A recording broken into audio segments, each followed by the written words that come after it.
Boa tarde, vamos recomeçar após essa nossa pausa aí para o lanche. E agora, nessa mesa da tarde, o nosso objetivo é conversar um pouquinho sobre o romance. Nós, além dos quadrinhos, vocês sabem que na sala de leitura, e tenho certeza que aqui muitos de vocês são leitores das obras dessas que estão aqui conosco. E que eu vou apresentar também rapidamente e vou abrir para que vocês possam participar e fazer as perguntas que desejarem. Eu vou começar apresentando a Carol. A Carol Chiovato é escritora, tradutora e doutora em letras pela Universidade de São Paulo, onde ela estudou a figura da bruxa como estereótipo do feminino transgressor.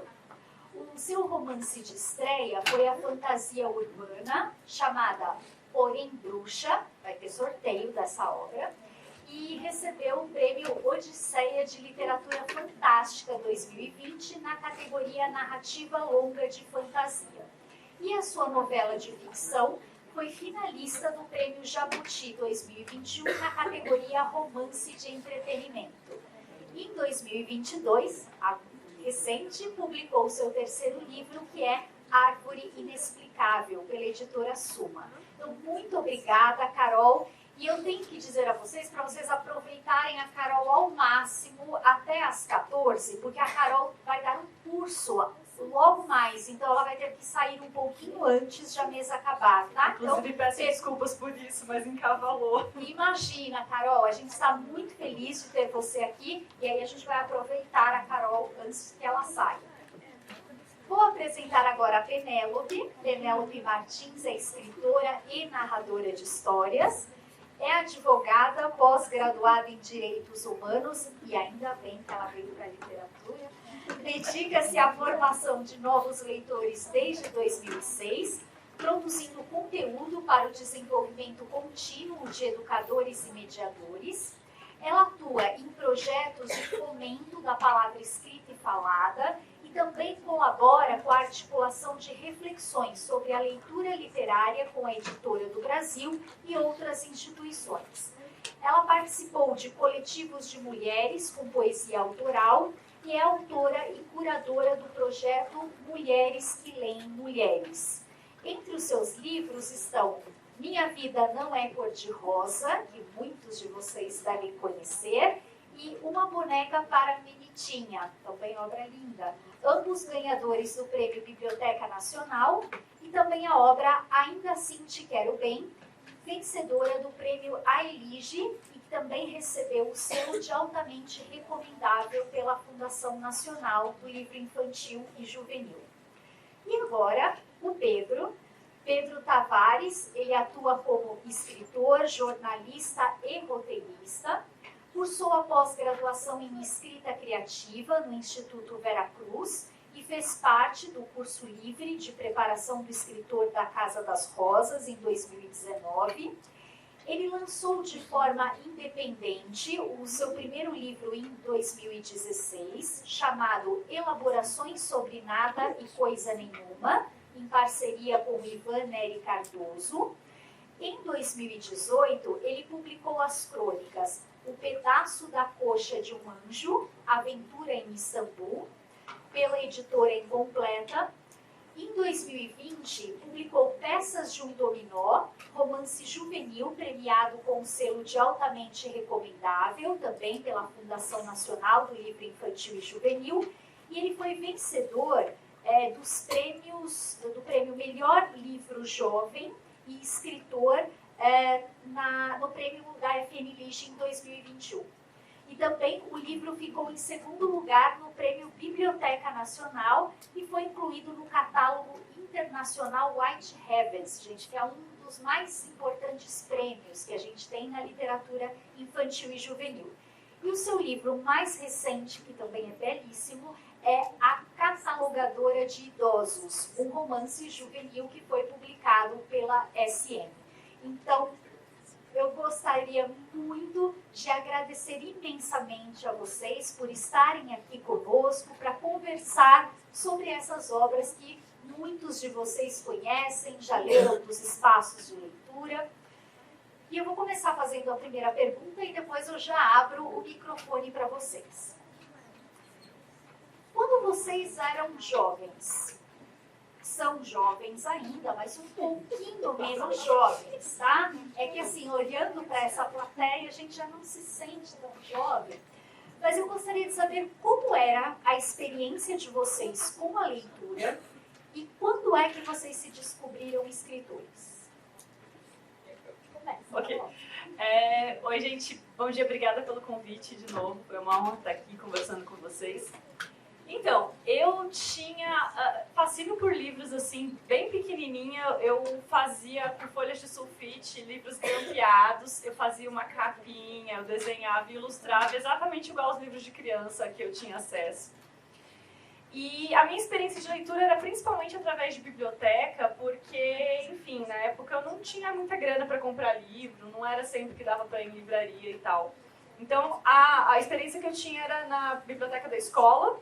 Era uma escola pública em Guarulhos, que era onde eu estudava. E era uma biblioteca que ela ficava muito, infelizmente, fechada. Então, às vezes eu tinha que caçar a bibliotecária e, pelo amor de Deus, abre para eu poder pegar alguma coisa. Assim, eu li muita Agatha Christie entre 11 e 13 anos. Talvez não fosse exatamente algo que eu devesse ter lido com 11 anos de idade. Mas eu gostava muito de histórias de crime, e depois eu fui lendo outras coisas, fui descobrindo. A coleção Vagalume mesmo eu descobri depois. Mas tudo entrando na biblioteca e indo. E também tinha a biblioteca do centro de Guarulhos, biblioteca Monteiro Lobato, também uma biblioteca pública.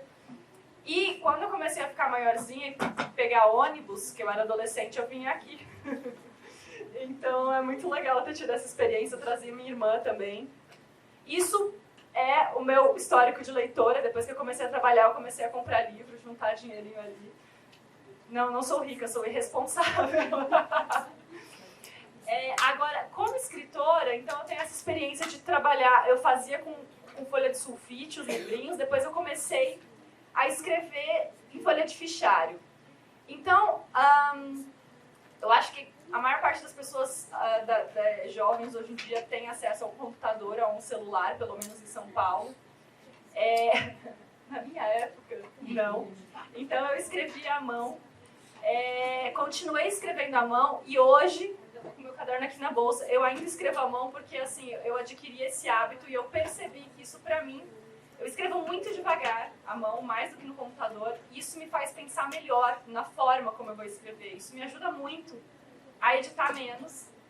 Então, a minha experiência foi sendo assim, escrevendo em folhas de fichário. Eu comecei a perceber, a primeira história que eu quis assim escrever, e uns ecos dela estão no meu primeiro livro publicado, chamava Cidade dos Nobres, era uma alta fantasia.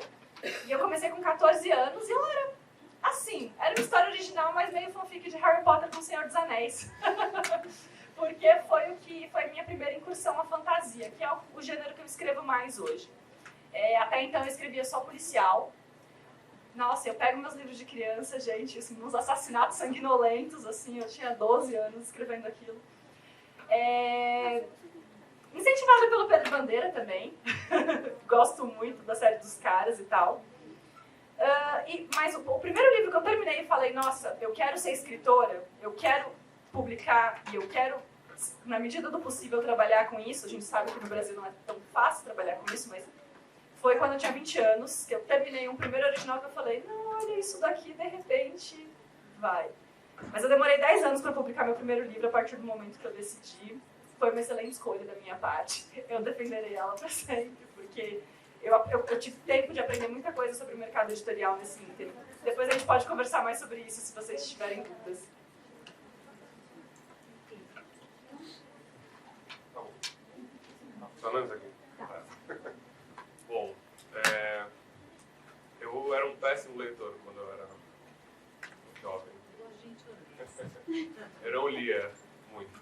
Assim, vamos reformular, né? Eu lia gibi da Turma da Mônica, eu lia coisas que não eram para a escola.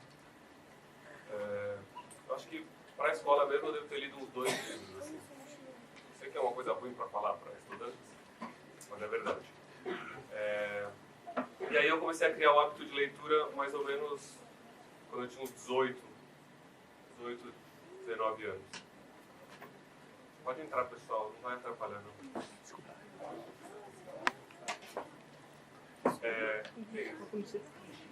Tem lugar, acho. Não precisa ficar em pé, não.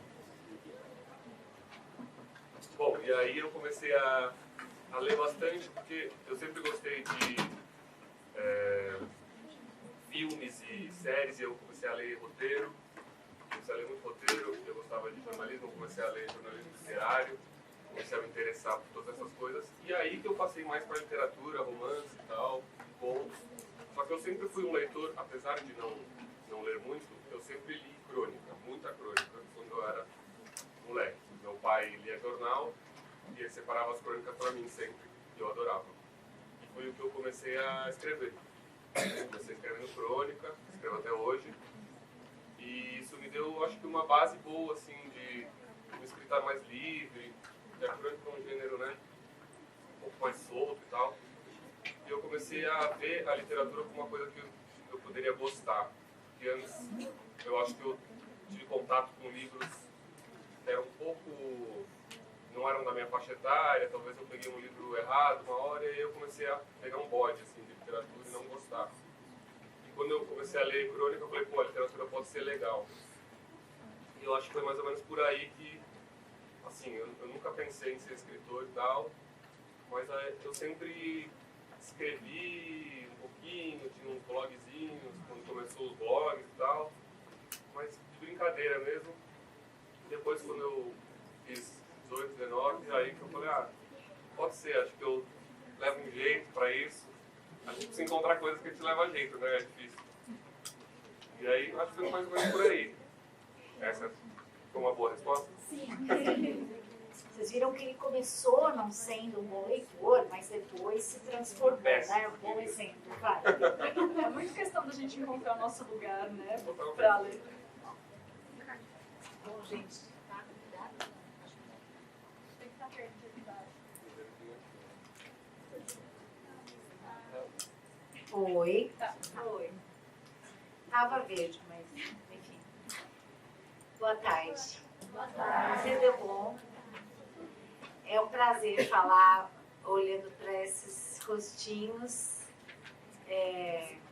atentos, os olhos brilhantes, curiosos. Na plateia também eu tenho pessoas que eu leio. A gente está com a presença aqui da Cassiana Pisaia, que é uma autora que tem a minha total admiração. Vocês não conhecem, você vai fazer um oi para eles, Cassiana. Tem livros incríveis também, e sempre quando a gente vai falar para uma plateia e tem outros escritores, ou no meu caso, que eu conto história, quando eu tenho narradores de história ouvindo eu contar a história, a gente sente essa generosidade dos pares, né? Estarem participando com a gente nesse fazer, que é sobre isso. Eu, criança, gente, cresci numa casa que livro de literatura ainda mais, não era um objeto comum, de fato. Meu pai é português, veio para o Brasil por causa de um contexto político muito complicado em Portugal. Eles estavam vivendo uma ditadura. Meu avô achou que a melhor coisa era tirar ele de lá, porque os jovens da idade de vocês eram mandados para a guerra, principalmente os jovens da aldeia. E aí eles vieram para o Brasil. Minha mãe é brasileira e não é viva mais, mas ainda é brasileira. E eu cresci numa casa de gente que trabalhava com costura, que trabalhava na agricultura. Então, assim, o livro, ir para a escola, não era um contexto da minha família. Mas era uma família muito musical, sabe? A gente gostava muito de música, todos eles gostavam muito de música. Minha tia cantou no festival, minha avó nasceu em 30, mas cantou no rádio. Então eu tinha uma coisa com a música muito forte. Meu avô português tocava concertina. Então todas as festas familiares, que não eram festas, assim, tipo qualquer motivo para reunir, a gente cantava mesmo, assim, horas. Alguém com violão e a gente, um com a caixinha de fósforo. E a gente cantava. Eles cantavam letras de músicas incríveis.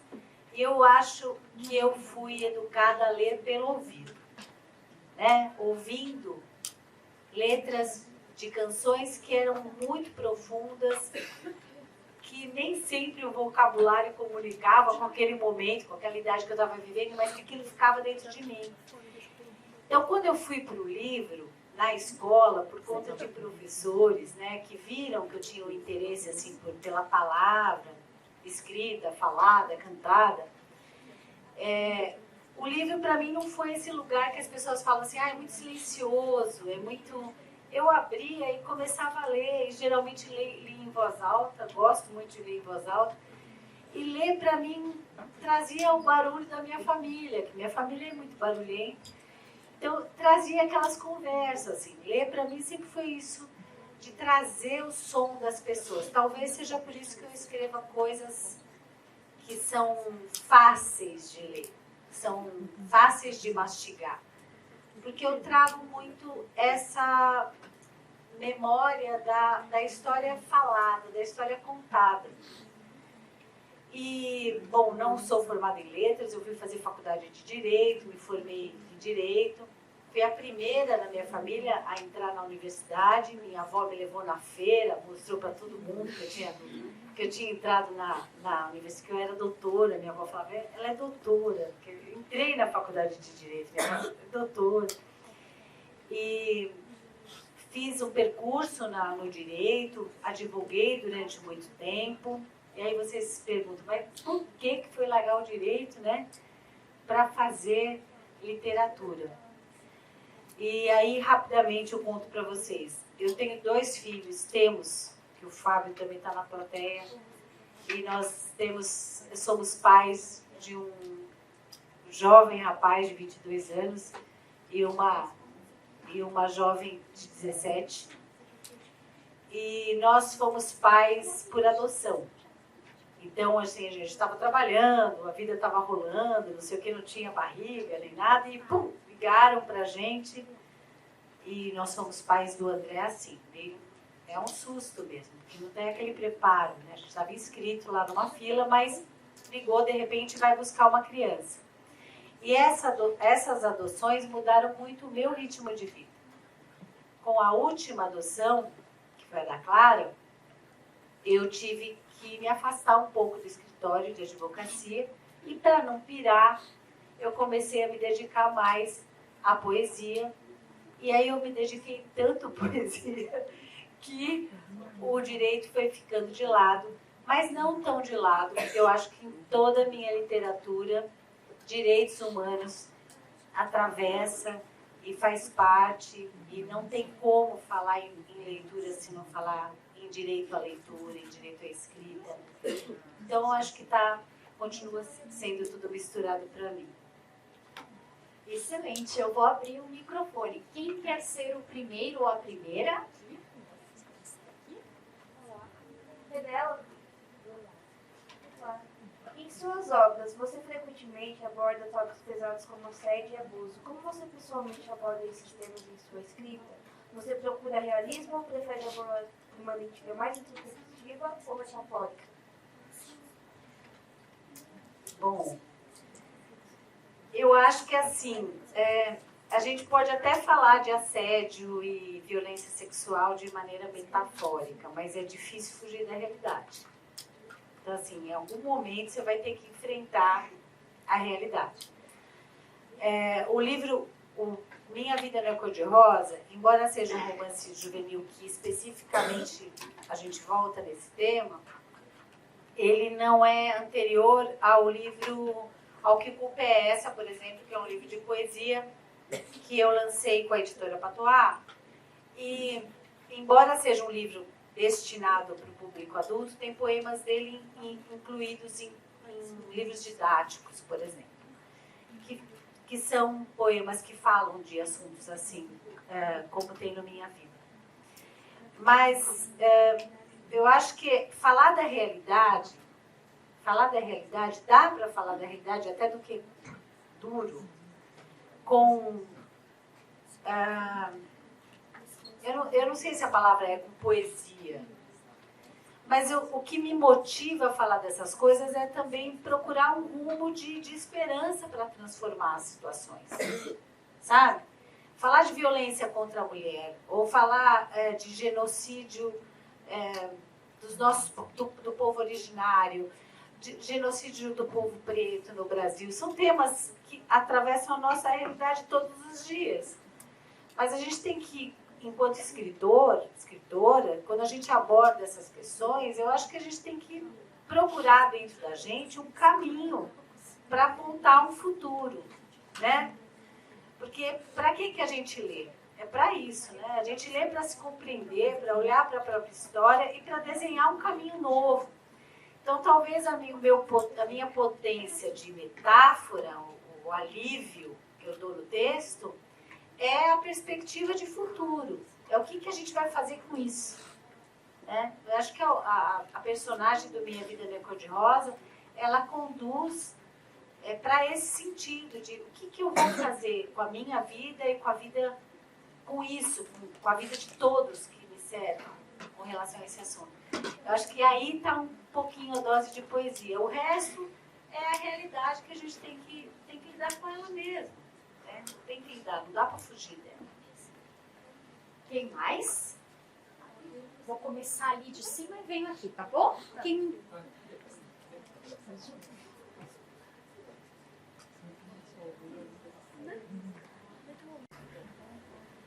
Ela está muito envergonhada, mas ela quer saber que vocês liam quando vocês eram jovens. É isso? Vai aí, Carol.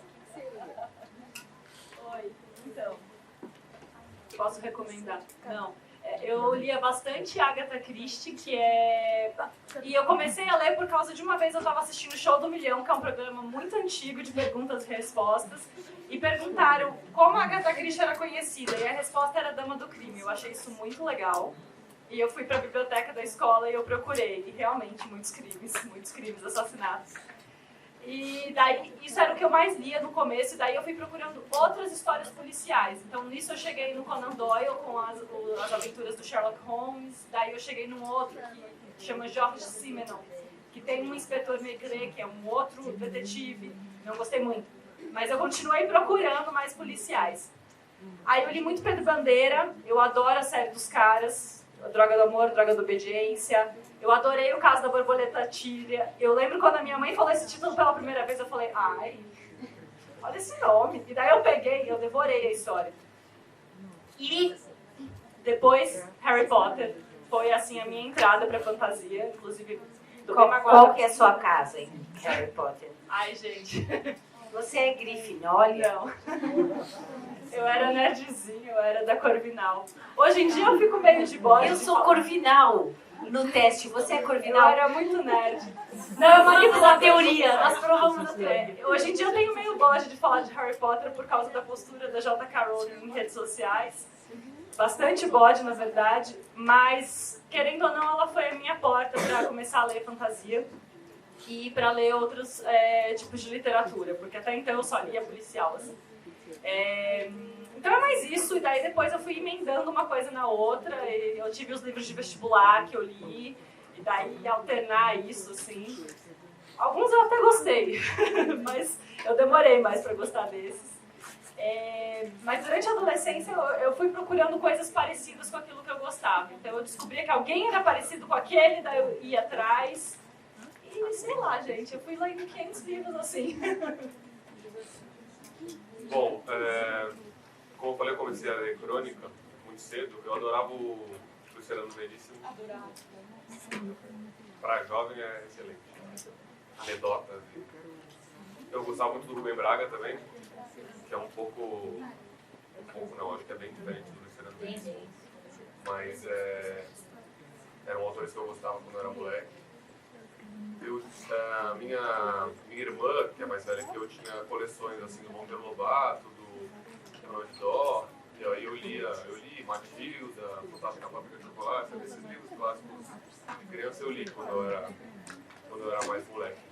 E eu gostava deles. Eu gostava muito de história, então esses livros que tem uma coisa visual, de história, tudo é que muitos deles foram adaptados para o cinema, né? Então assim, eu tinha essa coisa de gostar desse tipo de livro. E obviamente, quando eu acho que Harry Potter deve ter surgido em 97, 98. Eu li quando saiu o filme. Ah, não, Depois então. eu comecei e fui ler tudo. Eu lembro quando Então foi 2001. eu lembro quando lançou o primeiro livro, assim. E assim, pra minha geração foi bem forte. Eu lembro que a gente esperava sair e tal, então foi uma coisa que eu li. E é engraçado porque nessa geração, gente que não lia Harry Potter, era engraçado isso. Enfim, eu acho que foi mais ou menos por aí. Crônica, essas coleções, e o Harry Potter meio que não dava pra escapar pra minha idade ali. Gente, obviamente que eu conheço o Harry Potter porque meu filho lia o Potter e eu me envolvi com o universo de Hogwarts por causa dele, né?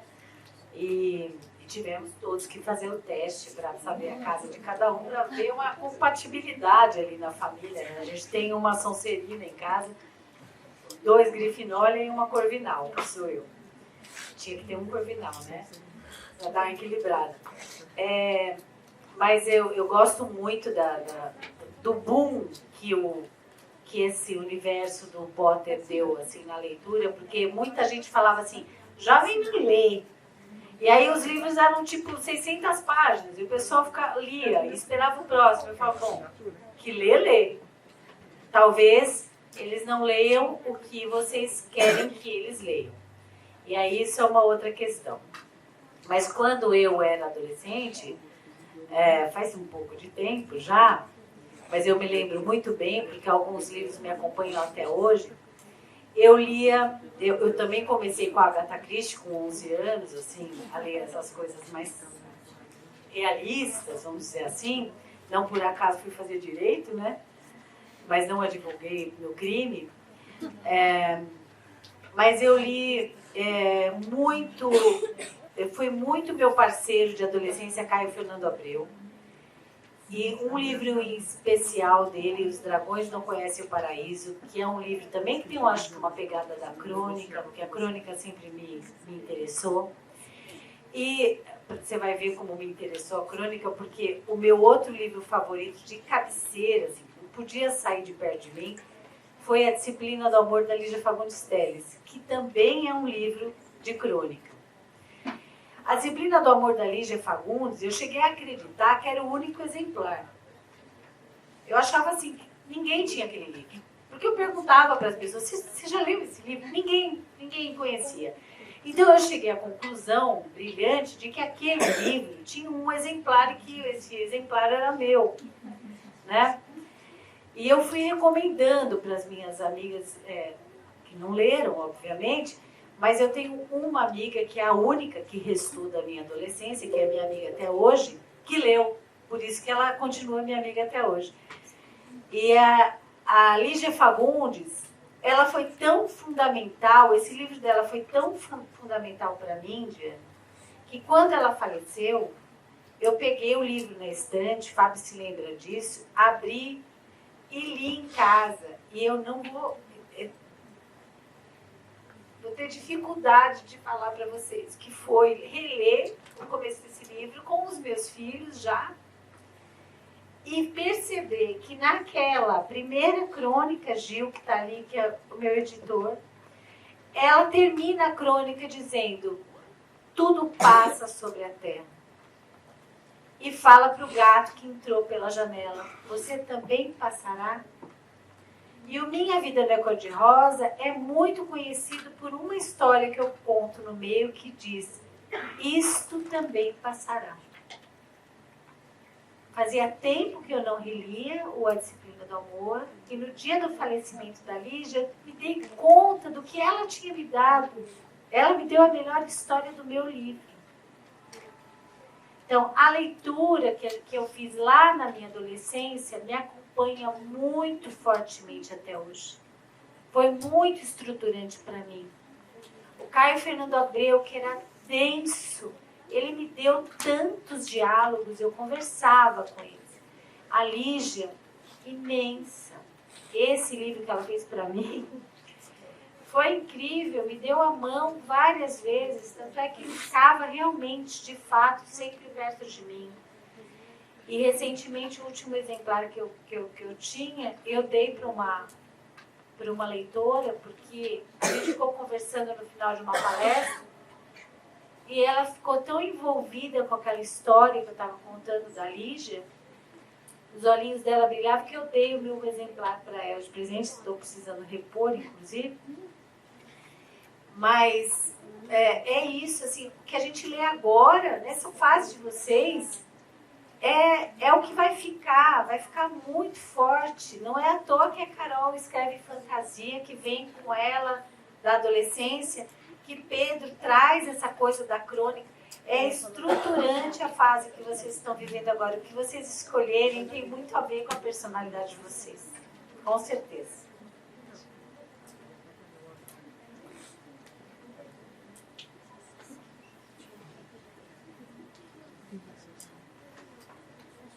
Bom, na verdade não é uma pergunta, pediram para me avisar. Pra Carol, que a Germana Viana mandou um beijo pra você e falou que é muito sua fã. Manda um beijo pra Germana. Quando ela tava autografando meu livro, ela pediu pra mim avisar. A Germana é maravilhosa. Bom, eu acho que na verdade são duas perguntas em uma. Se fosse pra vocês escolher outro tema pra vocês escolherem sem ser romance, qual que vocês escolheriam? E nessa de escrever romances, vocês já colocaram uma história de vocês? Tipo, uma história que aconteceu com vocês? Ok.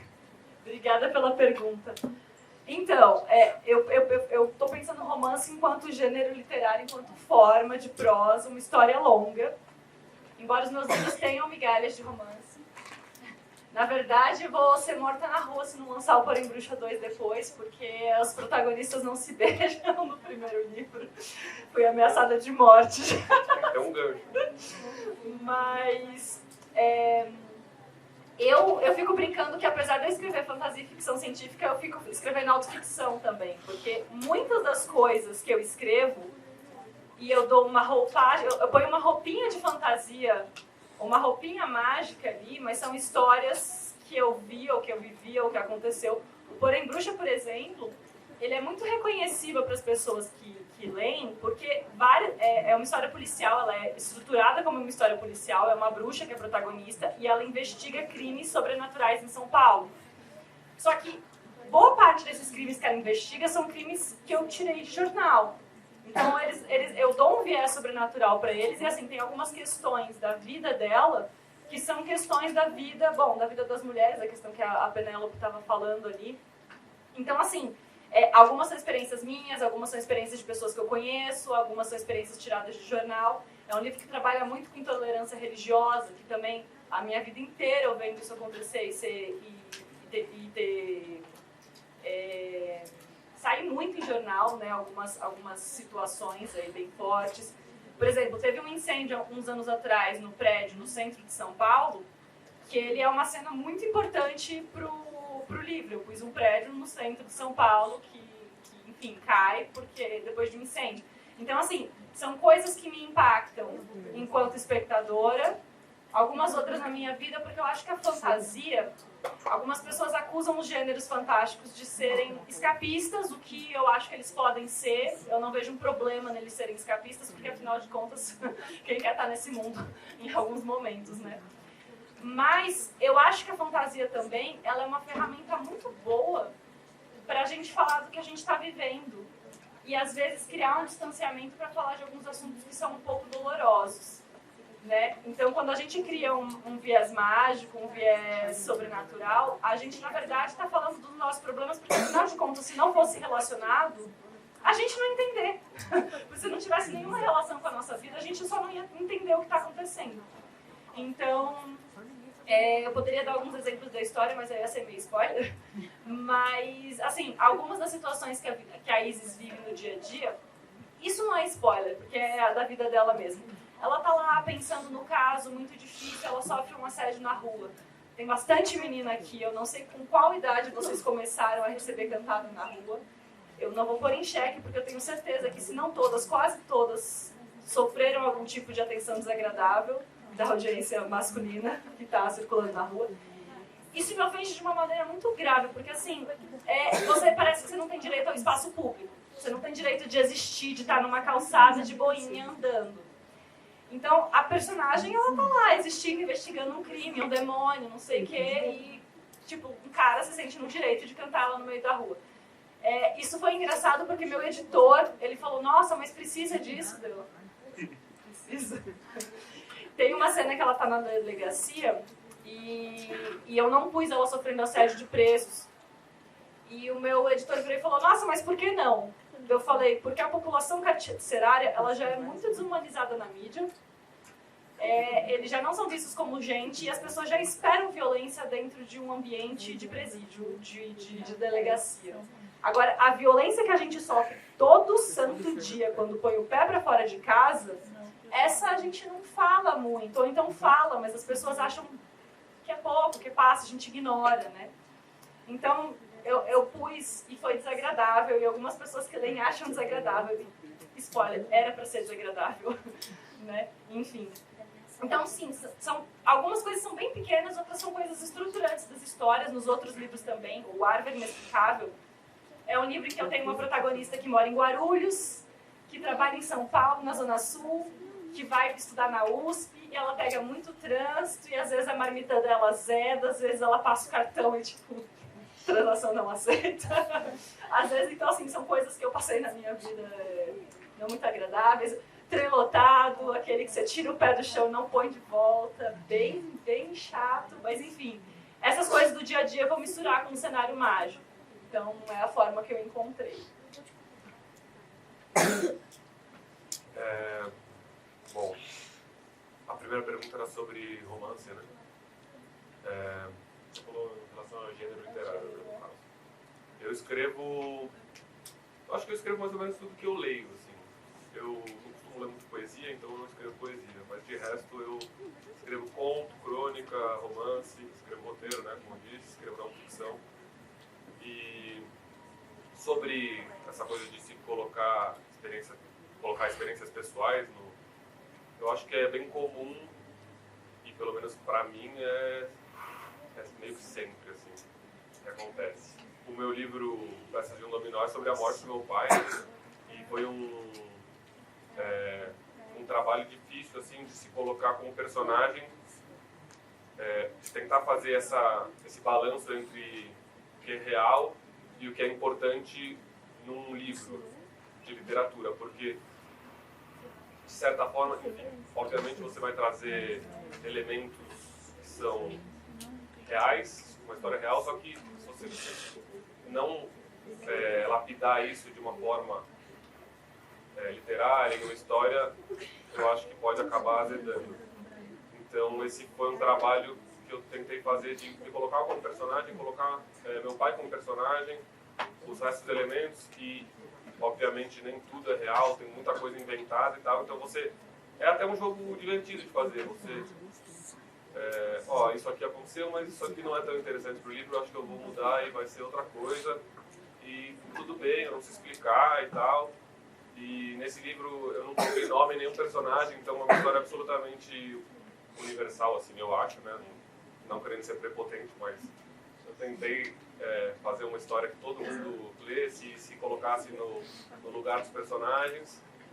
Então, como eu escrevo literatura um pouco mais realista e tal, eu acho difícil fugir.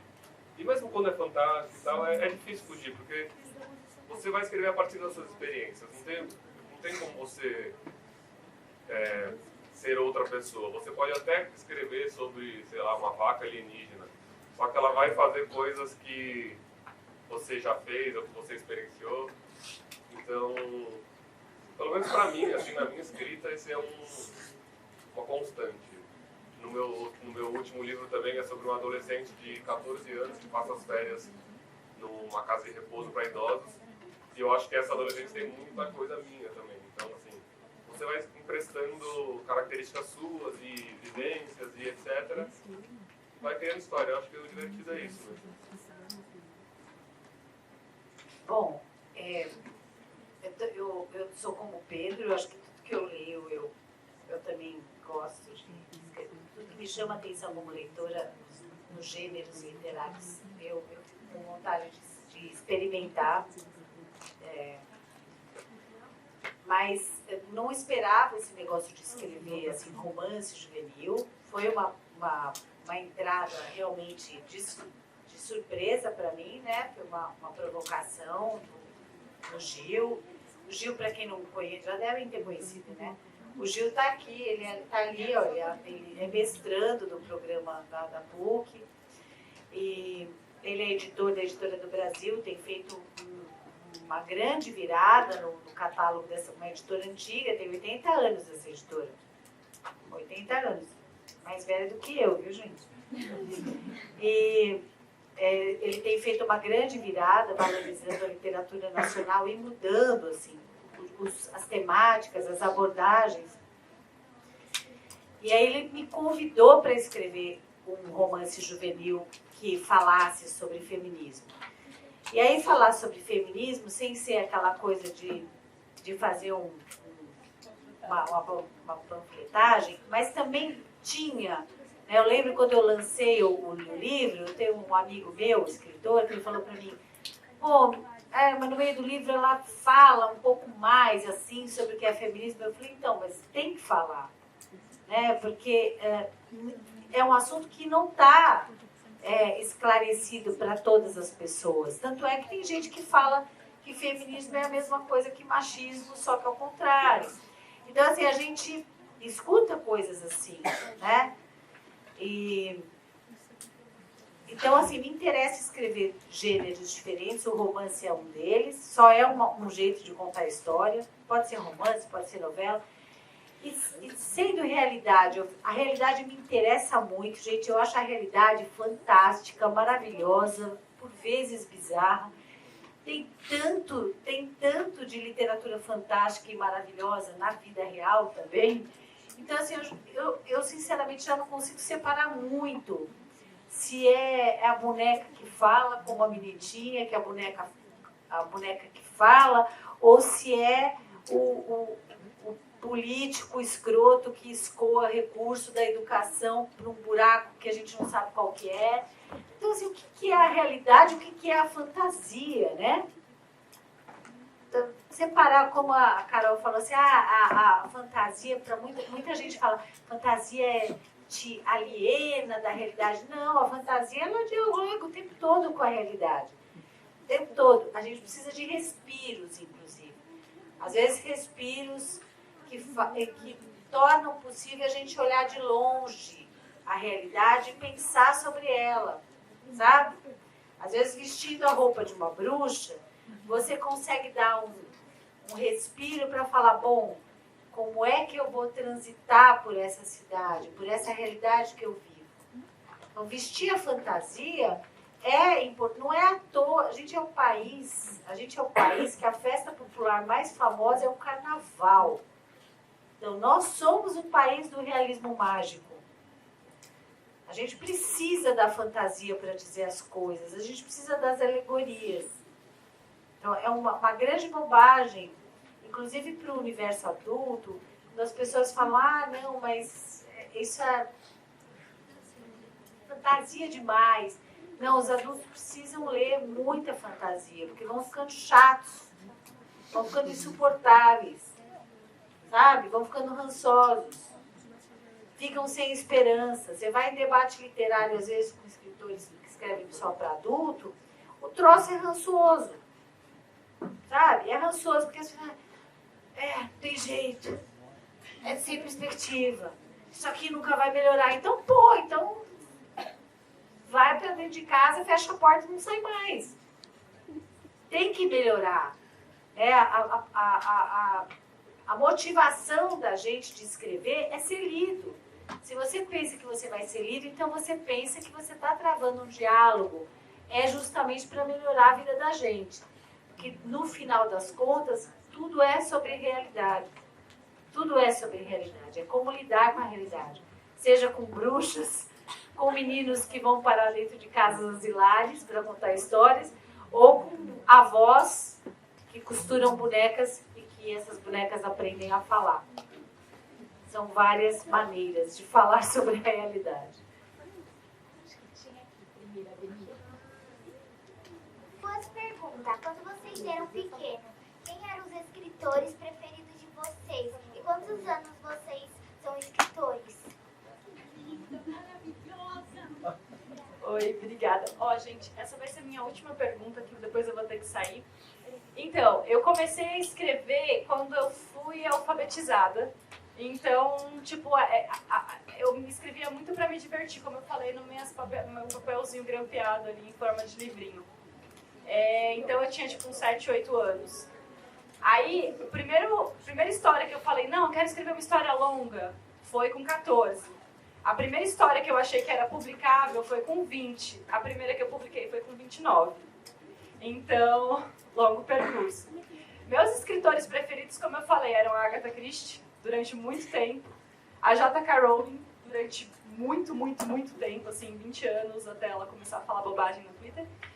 E eu acho que o Pedro Bandeira, ele fez um diferencial muito grande na minha vida. O Pedro Bandeira, e esse eu não tenho problema de recomendar, porque é bem pra nossa pra faixa etária, assim. Sabe o que eu queria ver? Eu vi que ela tirou ali os livros do sorteio. Eu gosto de autografar os livros, então eu fiquei pensando se a gente podia sortear agora para eu deixar autografado, porque eu gosto de autografar nominal. Podemos? Desculpa, gente, interromper o papo. Enquanto você autografa, o Pedro já responde. Eu já respondo. O meu escritor favorito quando eu era criança, né? Era a primeira pergunta. Eu acho que era o Luiz Fernando Veríssimo, o meu escritor favorito quando eu era criança. Porque ele era engraçado, eu tinha essa dificuldade de enxergar a literatura como algo... Eu enxergava a literatura como algo muito sério, sisudo, assim. Quando eu li Luiz Fernando Veríssimo, eu fiquei, nossa, pode ser diferente. E eu comecei a escrever, novo, assim. Eu comecei a escrever muito antes de eu começar a ler mais, assim. Comecei a escrever antes. Então, eu devia ter uns 10, 11, mas aí eu só fui publicar bem depois disso, né?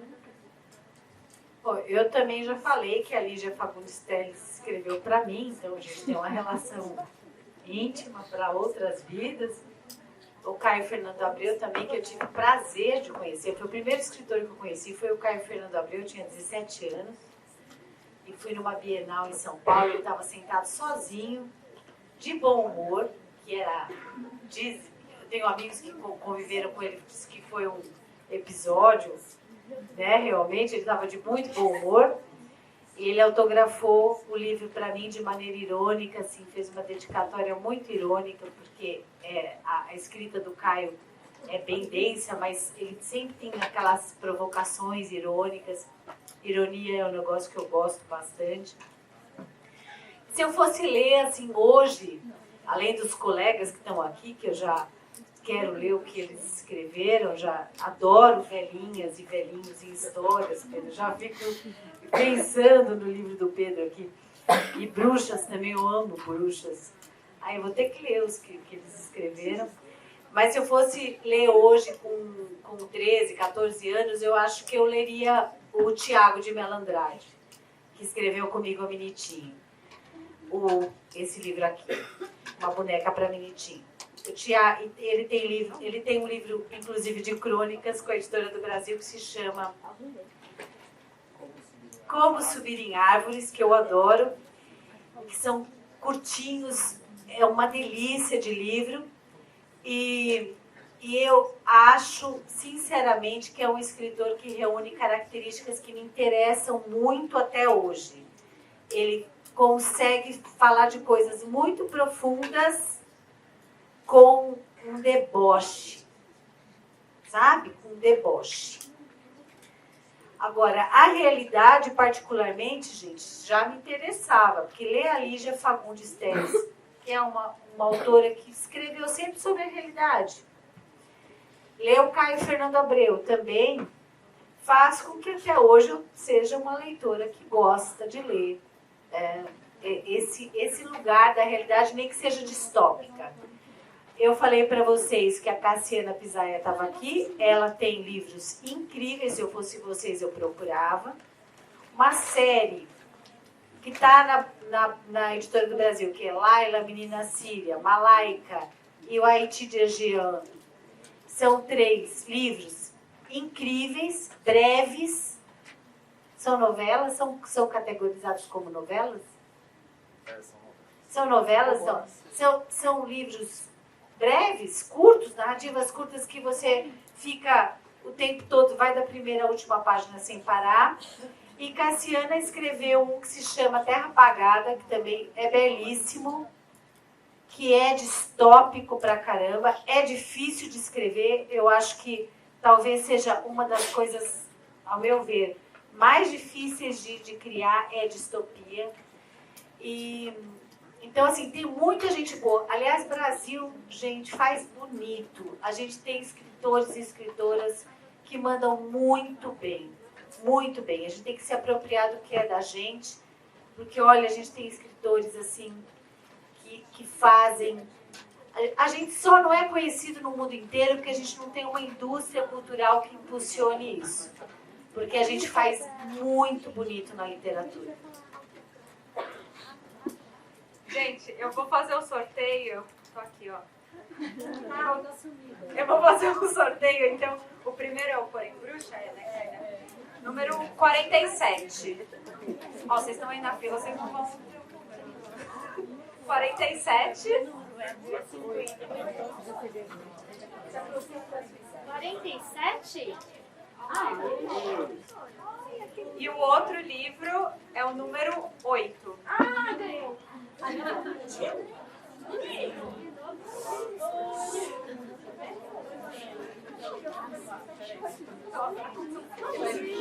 vai ter que fazer quem é o 47. Ele ganhou de manhã.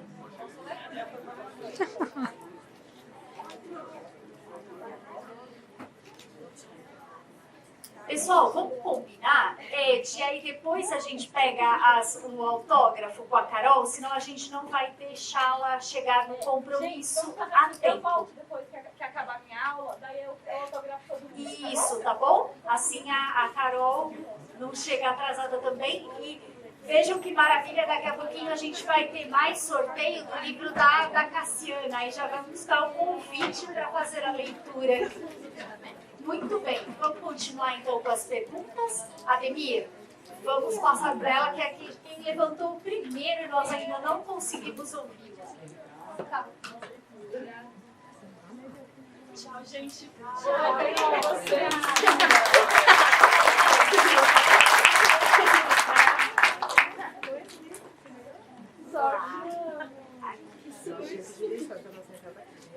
Me deu sorte. Eu queria só que eles estão sentados. Tudo bem. Olá.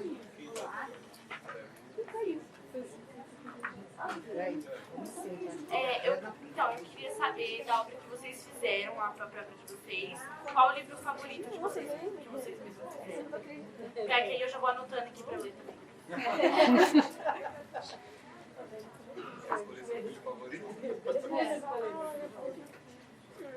Vocês imaginam o que é? Olha só, a pessoa que me publica, uma das pessoas que me publica está aqui, ó. Uhul. O Gil. Isso mesmo. Isso aqui é ficha catalográfica. Quando você abre o livro, vê na capa lá, fulano de tal, Cassiana Pisaia, Pedro, Penélope. Não, a gente faz livro, a gente não faz livro. Tem ficha catalográfica, tem o nome de um monte de gente lá que faz o livro, né? Imagina se eu vou escolher um livro aqui que não foi editado pelo meu editor que está aqui. Você me bota numa situação complicada. Então, assim, eu gosto de todos eles. Inclusive do primeiro que eu publiquei, que eu acho hoje um fiasco. Mas se eu não tivesse tido a coragem de publicar o primeiro, não chegaria no 30º. Entende? Tem um caminho. Tem escritor que fala assim, eu não gosto nem de ver meu primeiro livro. Eu falo, não, é ótimo a gente ver o caminho inteiro que a gente trilhou. Né? O caminho inteirinho. O último que saiu agora, que ainda não chegou, na minha casa aquela caixinha que mandam com uns exemplares para a gente oferecer, né?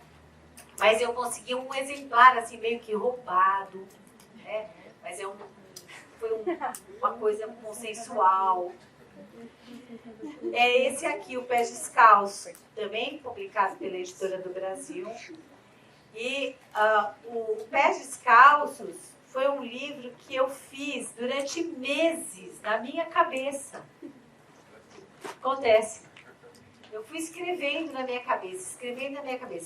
Quando eu sentei para escrever no computador, né? Porque na minha cabeça o Gil não consegue editar.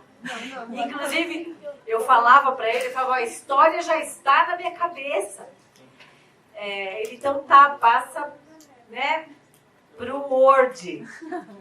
E aí eu fiz em uma semana de trabalho, eu ia bem cedinho para o meu cafofo, ficava lá até a noite. E eu fui escrevendo mesmo tudo que já estava pronto na minha cabecinha. Depois reli, arrumei algumas coisinhas e tal. Mas eu fiquei escrevendo realmente ali, ele comigo mesma. É um livro muito especial para mim, porque ele acabou de nascer. E porque é um livro que traz muito também de mim. Mas todos eles trazem, sabe? Todos os que estão aqui. No lugar que eu escrevo, eu coloco todos os que eu já escrevi perto de mim. Não por vaidade, mas porque eles me dão suporte. Eles fazem com que eu acredite que eu posso escrever mais um. Então, cada um deles é muito importante. Cada um deles. Fui diplomática. Mas é difícil superar. Porque eu acho que quando a gente escreve, a gente tem uma relação muito diferente com cada livro que a gente escreve. Então, quando você lembra de determinado livro, é um sentimento muito diferente, assim. Então é meio difícil você comparar, sabe? É como se você fosse comparar a Suíça com a... eu não tenho filhos, então não sei. Mas eu posso te garantir que é assim. Então tá bom. Eu gosto de todos. Tem essa coisa que a Verônica falou, quanto mais para trás você vai, obviamente você vai ver uma coisa... Eu não releio muito, né, meus livros, principalmente os antigos. Mas se você lê, você sabe que, assim, você poderia melhorar, mas é o que você pode fazer de melhor naquela época. Então você, pelo menos para mim, eu estou tranquilo com todos eles. E eu gosto muito dos livros que ainda não foram publicados, porque eles ainda não foram publicados. Eu acho que tem que ser isso. Você fica com aquele arquivo de Word lá, tentando achar uma editora, tentando publicar de algum jeito, mexendo nele. Ele está mais próximo de você, então você acaba gostando dele de uma maneira... Enfim, você está próximo, né? Mas os últimos dois que eu lancei, eu gosto muito deles. Eles me trouxeram bastante coisa. Eu tô aqui por causa deles.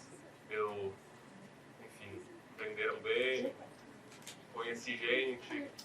Então você sempre tem essa relação do que aconteceu após também. Tem esse antes quando está o arquivo, você está lapidando ele, antes de soltar para o mundo. E essa coisa do que esse livro me trouxe. Enfim, é o que a Fernanda falou, não tem muito como você escolher assim, esse é o meu favorito. Eu vou até contar uma história muito engraçada, Pedro. O Bonitinho, eu escrevi com o Tiago, né? Aí foi assim, o Tiago escrevia e ele mandava assim no e-mail, mandava o arquivo para mim e mandava assim, quero ver você sair dessa. Aí ele estava desafiando, né? Eu adoro um desafio, porque eu falava assim, você vai ver agora que eu vou perguntar com você. Aí eu escrevia no nosso arquivo, mandava para ele e falava assim, agora você está frito.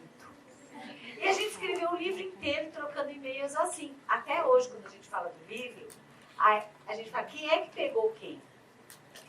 Né? Quem é que pegou quem? Porque a gente queria pegar o outro e nessa sensação de brincar mesmo com o outro, a gente foi tirando o melhor da gente na escrita conjunta, né, de um livro, que é difícil escrever junto. É difícil.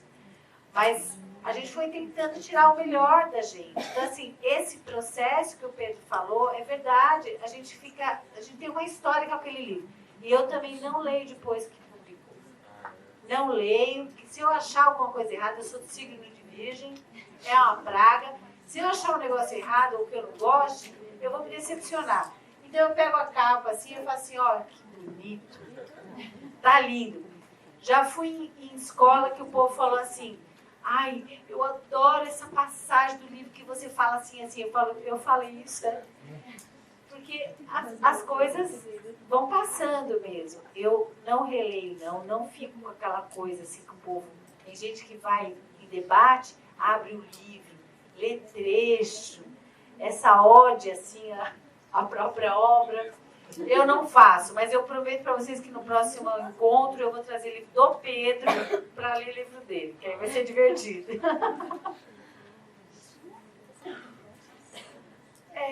A minha pergunta são duas perguntas também.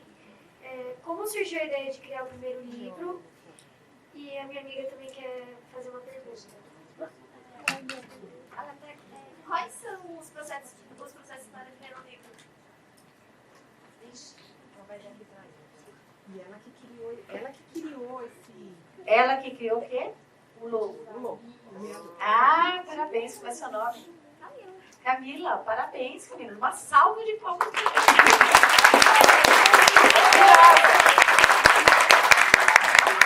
Andou bem na identidade visual. Futura ilustradora Gil, anota o contato da Camila. Olha, eu acho assim, ideia, você perguntou primeiro como é que tem a ideia para um livro, né? Foi a sua pergunta. Olha, eu acho que a resposta honesta é a gente responder que a gente lê muito e a gente tem, assim, uma sensibilidade para fazer plágio. Mas é um plágio criativo. Gente, nada se cria, tudo se copia. O escritor enfim, para ter ideia para os seus livros, não é assim para ter ideia. A gente lê muito, né? Eu falei para uma menina que veio pedir ao meu autógrafo, falei, você gosta de escrever? Gosto. Então leia 5 vezes mais do que você escreve. Porque quanto mais você lê, aí sim, você alinha as suas histórias na sua cabeça. Mas é a partir das coisas que você lê. Então, por isso que eu falei que é um plágio criativo, um plágio criativo. Não que você vá plagiar um livro em específico, mas você usa de coisas que você vai colhendo das suas leituras para alinhar as suas ideias. Então, se você quer ser escritor, leia muito. Tem que escrever todo dia, mas tem que ler 5 vezes mais do que escreve. Tá? E aí a Camila perguntou outra coisa que eu esqueci, Camila. Quais são os processos para criar um livro? Ixi, aí para criar um livro tem que chamar um editor para falar. E aí é um negócio. Porque a gente só escreve a história. Só escreve, esse só não foi demérito. É só. É só. Tá bom. Tem muita coisa ainda, né? Esse só é assim, a simplicidade tem uma coisa de beleza, né? A gente escreve a história. Depois de escrever a história, tem o livro pronto? Não. Você escreveu a história, você manda para o editor. Aí você fica com bastante dor de barriga, é um processo. Porque esse editor, ele pode tanto te devolver o e-mail, eu vou publicar o seu livro, como ele pode devolver o e-mail assim, dizendo, no momento não podemos atender a sua ligação. É muito comum essa resposta.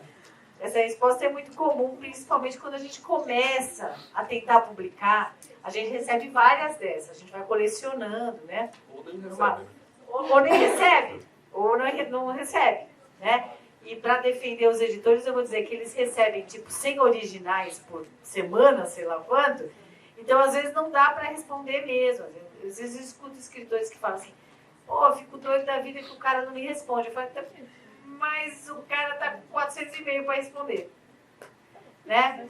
Então, é difícil essa dinâmica. Depois que o texto vai para o editor, é aprovado e tal, e você comemora, né? Aí esse texto vai passar por revisão, aí vai ter gente que vai fazer projeto gráfico. Então tem um processo, Camila, até chegar na sua mão que vai se fazer projeto gráfico, ou que vai fazer ilustração, demora, passa pela mão de outras pessoas. Então, quando vocês abrirem os livros, principalmente os livros que vocês gostam muito, olhem sempre na ficha catalográfica que vocês vão ter ali um histórico de algumas pessoas que trabalham para que o livro aconteça. Algumas. Porque outras pessoas nem entram na ficha. Né? A gente pode pensar na pessoa, por exemplo, que faz divulgação, que vende o livro. Essas pessoas não entram na ficha catalográfica. Então, assim, tem um conjunto muito grande de fazeres, de funções, para chegar até o produto final. Né? Porque livro também é um produto, né? Então, assim, até chegar nisso aqui, tem muita gente que vai oferecendo os seus trabalhos, né? Para fazer o objeto. Tá, Camila? Para ter uma ideia, para um livro, você falou de vamos ser sincero. Vamos ser sincero, a resposta é não sei. Não sei. Só que, isso que a Helena falou é muito real. Você lendo, ouvindo música, vendo um filme, vendo uma peça de teatro, você vai criando bagagem de repertório. Isso vai entrando no seu HD, mesmo que você não esteja falando hoje eu vou ler um livro para ter uma ideia.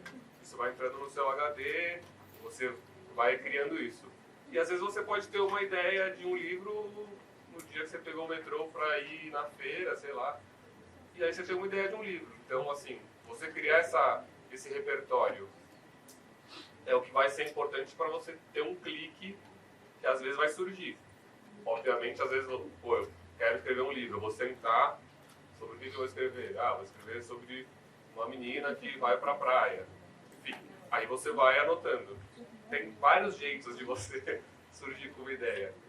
E em relação a estruturar o livro, você perguntou? Como era mesmo? A Camila. Processo, né? Bom, ela falou mais sobre o mercado, vai. Eu vou responder de uma maneira mais prática. É porque, enfim, escritor todo mundo é meio diferente, assim, né, digamos. Cada um também vai ter o seu jeito. Pra mim, eu sempre estruturo uma história antes de começar. Eu escrevo à mão e aí eu vou colocar basicamente quem são os personagens da minha história no meu caderno, o que é a personagem principal, quais são as características dela tanto positivas quanto negativas, o que ela quer, o que ela busca e qual que é o confronto principal do meu livro, qual que é a dificuldade principal dessa personagem. E aí eu vou tentar criar em tópicos mesmo o que vai acontecer no meio e o que vai acontecer no final do livro. E aí, depois que eu vou escrever, tudo muda. Mas eu começo assim. Adorei. E é isso. E aí você vê o que acontece no final. Virgem. Corvinal, virgem. Minha família é portuguesa. Pedro, nós somos primos. Eu acho que pode ser. Caraca. Vamos puxar. Essa capivara. O Pedro falando, gente, como ele faz, que ele anota tudo. Na hora eu pensei, eu falei, ele é virginiano. Ele é virginiano. Pode não dar certo, mas a gente faz. Você precisa organizar visualmente. Mas o nosso ascendente deve ser uma outra coisa, entendeu? Eu não sei o meu ascendente. Então vai ter que saber. Teremos que conversar sobre isso. JoãoBidu.com. Escreva muito. Agora é isso que eu falei pra ele aqui, que eu não sei o nome. Esse rapaz que está de pé. Querido, Otávio, eu autografei seu passaporte. Você deu na mão da Rafaela, ou da Rebeca, ou da Roberta, ou alguma coisa assim. Você é um sujeito, viu? Proveitoso pro frete das meninas. E você, como é que se chama? Lorena, é isso aí, meu. Tem que escrever todo dia. Tem que escrever todo santo dia para o negócio um dia ficar bom, sabe? E ser honesto consigo mesmo. Porque às vezes a gente escreve um negócio e na hora que a gente escreve, a gente fala, nossa, ficou bom. Provavelmente você escreveu isso de madrugada, aí você vai acordar... Às 3 da manhã eu acho perfeito. Aí você acorda dia seguinte e fala, nossa, que ruim, né? Que merda. A gente... Olha, gente, às vezes, os poemas da madrugada, eles são, às vezes, tão bons, que aí, uma semana depois, aquilo é tão ruim. Tão ruim. Eu tenho uma amiga, grande escritora, que se chama Alice Vieira, que é portuguesa, e ela tem livros incríveis. E a Alice Vieira fala assim, ó, o escritor não pode ter medo de deitar fora, que é uma expressão que se usa lá em Portugal. Não pode ter medo de jogar fora.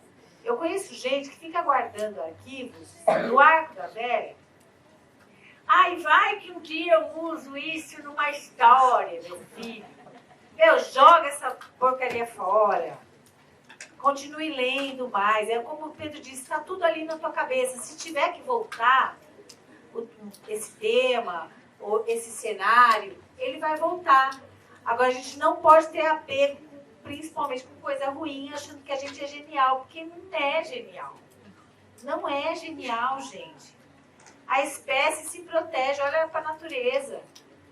A ideia que dá na cabeça da Penélope, ela também dá na cabeça da Diana, também dá na cabeça do Pedro, também dá... A ideia, ela vai acontecendo. Por quê? Porque a gente é isso aqui, ó, uma espécie comum como todas as outras. Então, assim, essa coisa de dizer, eu escrevi um parágrafo, eu sou um gênio. Não, não é um gênio. Não tenha medo de reler o que você escreveu e falar, tá horrível, vou jogar fora, rasgar a paginazinha, deletar o arquivo, tá tudo bem. A gente tem que ter senso crítico. Aliás, coisa do signo de Virgem. Como escritor brasileiro contemporâneo, então eu busco ler escritores brasileiros contemporâneos. Bastante. Obviamente que eu, enfim, leio de tudo, mas isso é uma coisa que eu procuro muito, para ver o que está sendo feito e para mapear mesmo, assim, a produção. Então, a pergunta, Lorena, foi geral ou você tem interesse em escrever? Geral, né? Não sei se eu acredito. Eu não sei. Você tá com cara de que tá com histórias na mão. Mas eu acho que isso que a Penânia falou escreva. Mesmo que por enquanto seja só para você e seja para pessoas próximas, assim, mostrar. Quanto mais você escrever e ler, você vai... Igual andar de bicicleta, né? Você vai melhorando, vai treinando. É isso. Meu nome é Caion. Qual livro específico fez com que vocês mudassem a forma de escrever seus livros? É Caion. Eu falei certo seu nome? Caion. Todo livro que eu leio e gosto, ele muda um pouquinho em mim. Porque o que o Pedro falou é verdade. A gente... Sabe que eu escutei de um escritor? Não vou falar o nome, que é uma pessoa bem conhecida. Ele deu uma entrevista e falou assim, eu não tenho assim tanto prazer de ler, porque eu sou muito crítico. E é um escritor muito conhecido. E aí eu fiquei tão decepcionada com essa fala dele, que quando eu vou ler, eu não sou escritora, eu sou leitora. Primeiro eu sou leitora, eu gosto de ler como leitora, eu não fico lendo a Cassiana, ou não vou ler o Pedro, que eu ainda vou procurar os livros do Pedro que eu quero ler, ainda mais que fala de velhinho, eu gosto demais. E Juliana Valverde está na plateia, uma poeta incrível, incrível, sou leitora, sua fã. Sempre falo isso, porque é uma poesia é um bicho cascudo.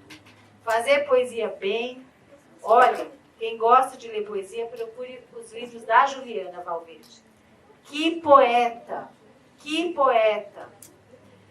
Agora, quando você lê um livro que te impacta, aquilo já muda a forma de você escrever. Não tem jeito. Mas eu leio como leitora. Eu não leio assim, tipo, vou procurar aqui um jeito que eu faria melhor. Não. Eu não leio fazendo crítica, não. Eu leio querendo curtir a história. Mas aquilo, quando entra com impacto, te emociona, aquilo automaticamente, para quem escreve, muda alguma coisa. Por isso que cada livro que a gente escreve é diferente. É diferente. A gente vai lapidando, sabe? A gente vai lapidando, a gente vai se melhorando. É esse o desafio. Então vai ficando diferente, sim. E isso é resultado dos colegas que a gente lê, porque a gente acaba lendo, sim, os nossos contemporâneos, a gente acaba lendo os colegas da gente, as pessoas que a gente admira. A gente vai ampliando essa leitura cada vez mais, porque a gente vai conhecendo mais gente. E fora os mortos também, que a gente lê pessoas mortas, né? A gente gosta de pessoas mortas, a gente se cerca de pessoas mortas, inclusive, nas nossas bibliotecas. Então, assim, cada livro lido é mudar um pouquinho a forma que se escreve, com certeza. Eu acho que é por aí também. Eu tenho alguns, enfim, obviamente que vão ter livros que vão marcar, né, épocas da sua vida. Eu lembro quando eu tinha uns 14, 15, eu li O Apanhador no Campo Centeio. E aí esse livro foi bastante importante, assim, para eu começar a escrever, eu acho. Porque ele é um livro que foge um pouco do que a gente está lendo nessa época. E é um livro que, é o que eu falei, ele apresenta para você uma possibilidade de você também ser um escritor e escrever uma história, porque aquela é uma história de um jovem. Então eu acho que ele apresenta essa coisa eu acho que se eu posso contar uma minha história também, mesmo que você não tenha, mas ele dá isso. E aí depois eu comecei, enfim, muito livro de não ficção, eu leio bastante não ficção também. Me fez mudar a minha escrita em jornalismo literário. Depois enfim, que são épocas mesmo. Então, quando você descobre mais ou menos uma linha, aí você vai lendo tudo aquilo, você vai moldando meio que a sua literatura. Então, eu acho que quando você descobre algo, um livro novo, eu acho que você gostou, é legal você ler coisas que estão próximas desse livro, ler mais sobre esse autor, dessa autora, porque é isso, você vai criar essa bagagem, essa referência a partir das coisas que você gosta. Então é isso, é buscar, gostou, se aprofundar e vai criando o seu repertório literário. Ótimo. Última pergunta. Oi, meu nome é Lívia e eu tenho duas perguntas. Posso fazer as duas? Ou é melhor uma? Pode fazer. Tá, bem, a primeira é como que vocês dois lidam com as críticas negativas sobre as obras de vocês. E a segunda é, vocês já tiveram, eu acredito que sim, né? Mas se vocês já tiveram alguma experiência com bloqueio criativo, principalmente durante a pandemia.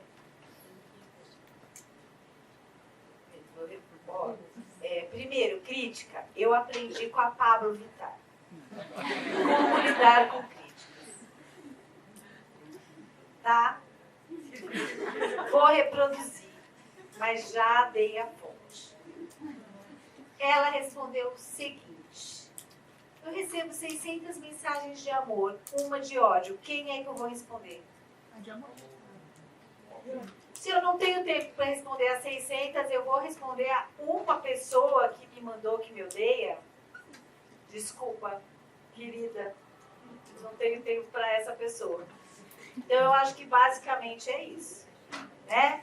Se você põe qualquer trabalho a público, você tem que se basear naquilo que está dando certo, que está dando resultado. Crítica é importante, sim, se ela vem com fundamento. Então, assim, se eu mando um texto para a editora, o pessoal lê e fala, olha, aqui tem um ponto, aqui tem um ponto. É uma crítica fundamentada para o trabalho crescer, para o trabalho ser melhor. Ok. Agora, às vezes, já aconteceu comigo, Minha Vida da Cor-de-Rosa é um livro que tem público muito querido, que gosta muito do livro, que me procura no Instagram, que me manda mensagem, que fala das experiências, os relatos das professoras como a Sandra que está aqui, lindos, relatos lindos, transformadores. Eu já estive em situações tão bonitas com esse livro, tão bonitas, mas eu também fui alvo de gente muito desastrosa com as palavras, por causa desse livro também. Gente que acha que feminista tem que morrer, gente que acha que eu falar de igualdade de gênero eu estou querendo doutrinar adolescentes, né? Assim como eu recebi mensagens mais graves ainda, de ameaça. Simplesmente porque eu escrevi um livro que fala sobre assédio sexual e que a personagem ela toma consciência de si e a partir daquele momento ela muda a vida dela, né? Então, a gente tem que se concentrar no que vale a pena. Uma mensagem odiosa não vale a pena. Não vai. Pablo Vittar ensina. Sigam essa mulher. Agora, a outra sua pergunta era alguma coisa do quê, Pedro? Bloqueio criativo. Lê. Não se preocupe em escrever, se você não está com vontade de escrever. Eu escrevo todo dia. Muita coisa ruim. Depois jogo fora, porque eu não tenho apego, tá tudo certo. Agora, ler, você pode ler quando você está com o tal do bloqueio. Você não precisa escrever. Você pode ler. Você pode ler coisas boas. Você pode ouvir música, como o Pedro disse. E eu adoro. Você pode ver filmes bons. Né? Ou você pode ver Casamento às Cegas, que é muito bom. Pois é, eu assisti todos. Eu acho um baita estudo antropológico, sabe? Porque você pensar os relacionamentos, cada coisa que motiva as pessoas a entrar nas relações, gente, é demais, rende muito romance. É um estudo de personagem, eu acho. Não, é um estudo de As pessoas personagem são assim. muito bom. As pessoas são assim. Você fica pensando, pô, quem entraria nisso? As pessoas entram. Cara, as pessoas entram e fazem coisas bizarras, você não tem ideia. Então, assim, você assistir alguma coisa dessa com um senso crítico apurado, tendo como uma mentora da sua carreira a Pablo Vittar, vai dar tudo certo. Nós temos 4 pessoas que querem fazer perguntas ainda. Para não deixá-las tristes, nós vamos ouvir essas perguntas e tentamos responder geral. Pode ser? Isso. Como são várias pessoas que querem fazer perguntas, elas vão ouvir cada uma delas, aí depois vocês fazem. Manda ver. Tá, isso. Amanhã nós estamos aqui. Boa tarde, meu nome é Ana e eu gostaria de perguntar para vocês se vocês têm muitos livros que vocês escreveram na adolescência, ou talvez até agora na pandemia, e vocês tiveram vergonha de publicar e o porquê vocês não publicaram. Boa tarde, meu nome é Rafaela, a minha pergunta é pro Pedro e eu queria saber se você sofreu algum tipo de preconceito por ser um homem escrevendo livros de romance. São várias perguntas, tá? Então a gente vai buscar as perguntas.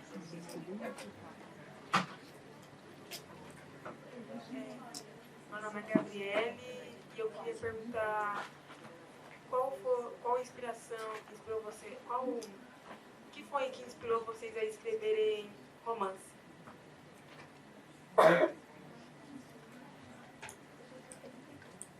Meu nome é Vitória e a minha pergunta é se vocês já pensaram ou sonharam em ser professores. São várias perguntas, né? Boa tarde, eu gostaria de saber qual foi o livro que vocês mais se viram dentro dele. Eu queria perguntar se vocês, além de produzirem um conteúdo de romance, vocês leem o conteúdo de outros escritores que escrevem o mesmo conteúdo de vocês. Eu acho que são essas. Mais alguém gostaria? Aqui, ó. Anotou, hein?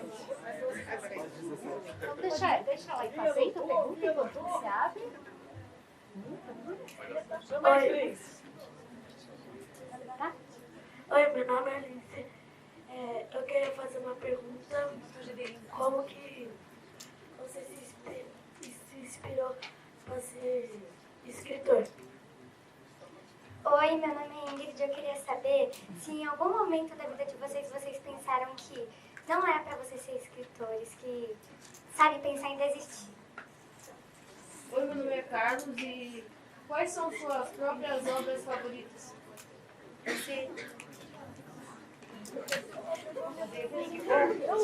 Ping-pong. Só mais uma só.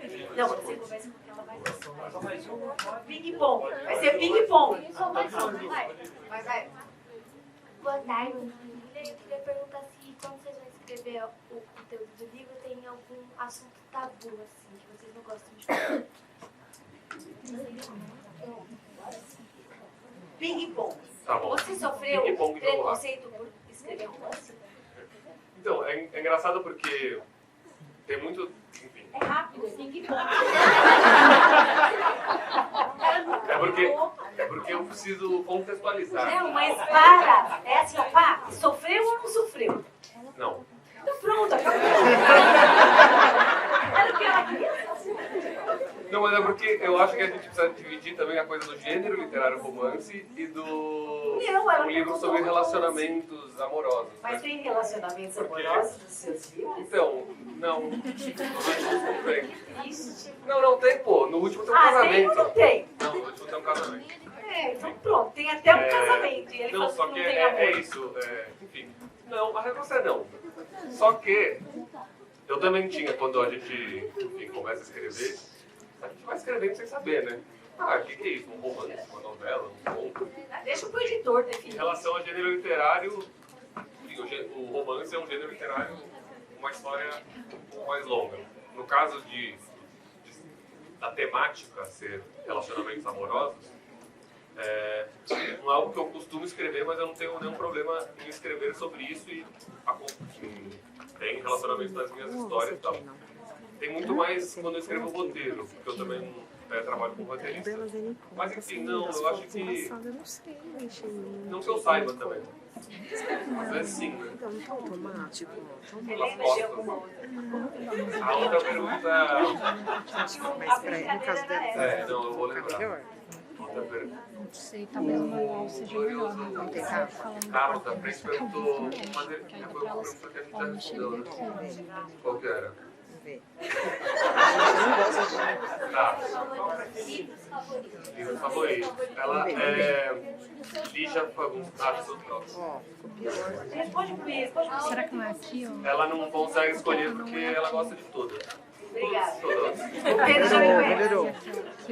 Eu lembro também de perguntar alguma coisa sobre... Se tem algum tema tabu sobre o qual vocês não gostam de escrever. Não tem tema tabu, coisa nenhuma.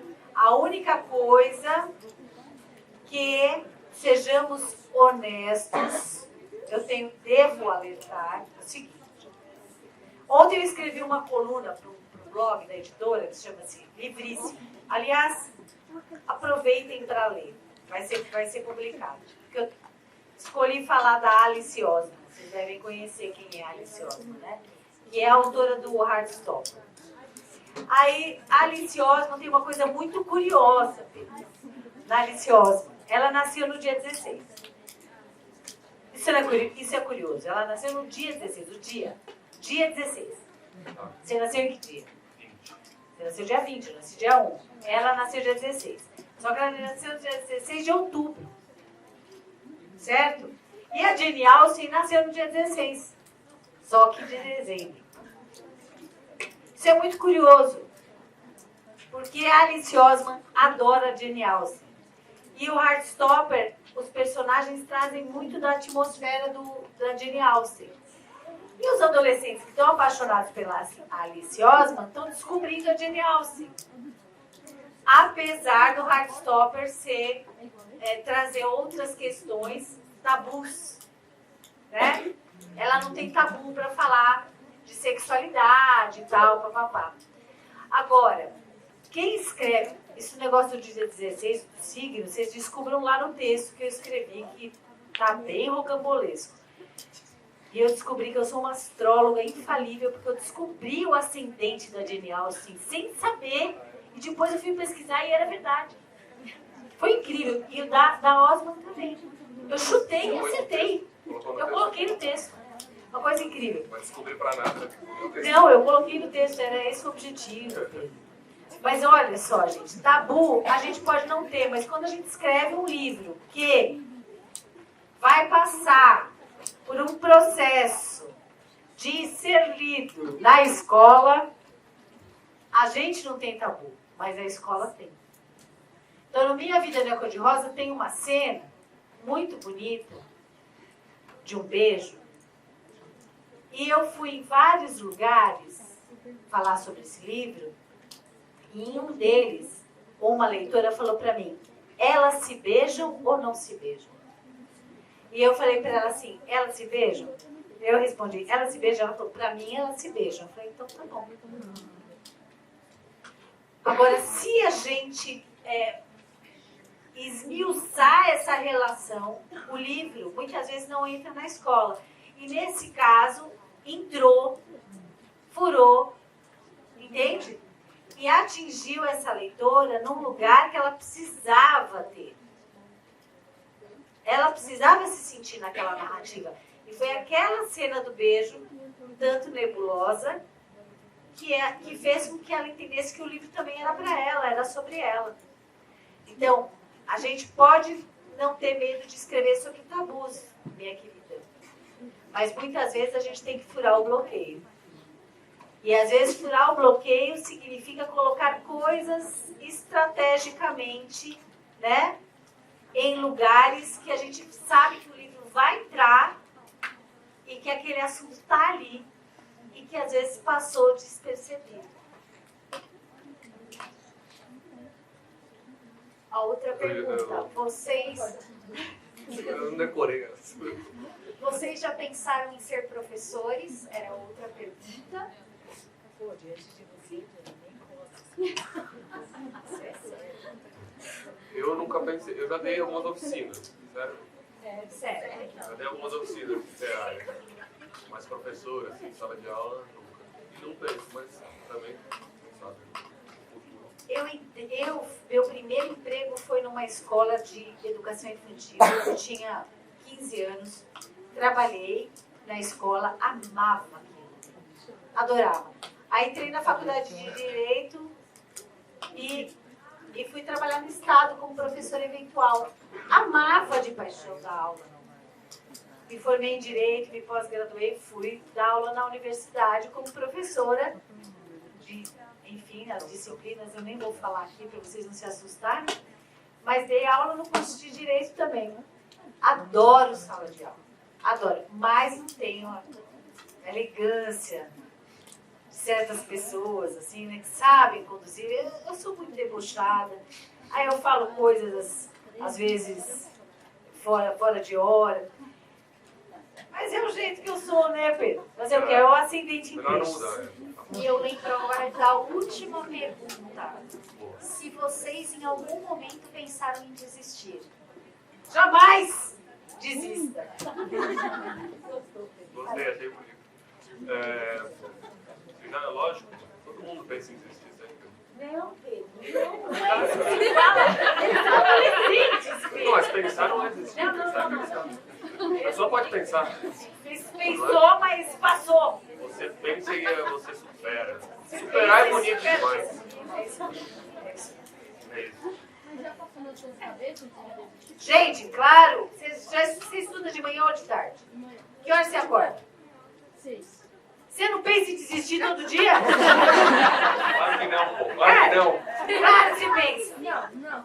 Quando toca o despertador, você pensa em desistir? Depende da primeira aula. Você olha para o despertador e faz... Se você tem qual é a disciplina que você não gosta? Pra ser sincero, nenhuma. Você não gosta de nenhuma. Você não tá afim esse ano. Não. Ele gosta de todas. Ah, você gosta de todas. Entendi errado. Mas ela é o West, realmente. Entendi errado. Então, por exemplo, tem a matemática é incompreendida. A matemática é incompreendida.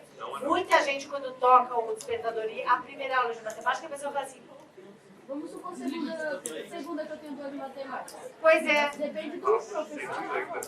Segunda-feira, 6 da manhã, você pensa em desistir, mas aí você fala, eu vou ser alguém. Aí aquilo vem com uma coragem que você sabe, não sabe de onde, mas você levanta.